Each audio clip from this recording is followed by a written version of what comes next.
এমন কি কাজ করে দিয়েছে ভারতীয় রেলওয়ে যে মহিলারা থুতু থুতু ফেলছে? কিন্তু কেন?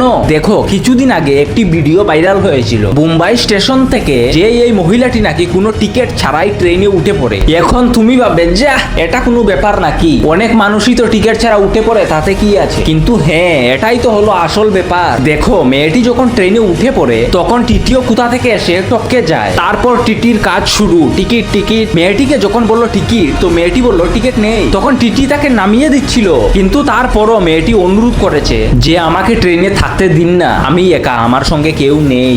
এগুলো বলার পরও আপনি দেখতে পারেন টিটি বলছে সরে যাও, বের হয়ে যাও। কিন্তু নিয়ম অনুযায়ী কি সেটা করা উচিত? আবার টিটিকে সমর্থন করা লোকেরা বলছে যে মেয়ে হলে কি বিশেষ সুবিধা পাবে নাকি, টিকিট ছাড়াই উঠে যাবে। কিন্তু ভাই, ভারতীয় রেলওয়ের আইন 1998 এর ধারা 139-এ লেখা আছে, যদি কোনো মহিলা বা শিশু যার সঙ্গে কোনো পুরুষ মানুষ নেই, তাহলে তাকে স্টেশন থেকে নামিয়ে দেওয়া যায় না। এখন হতে পারে এই টিটিরও এই নিয়ম সম্পর্কে জানা ছিল না, কিন্তু যদি এমন হয় তাহলে তো সব মেয়েরাই ট্রেনে টিকিট ছাড়া উঠে যাবে। তাই এর জন্য নিয়ম হলো তাকে রেলওয়ে পুলিশের কাছে দিয়ে দেওয়া। তবে হ্যাঁ, কিন্তু মেয়েরা তোমরা টিকিট কেটে ভ্রমণ করো না, এমন ঝামেলায় জড়ানোর কি দরকার বলো তো?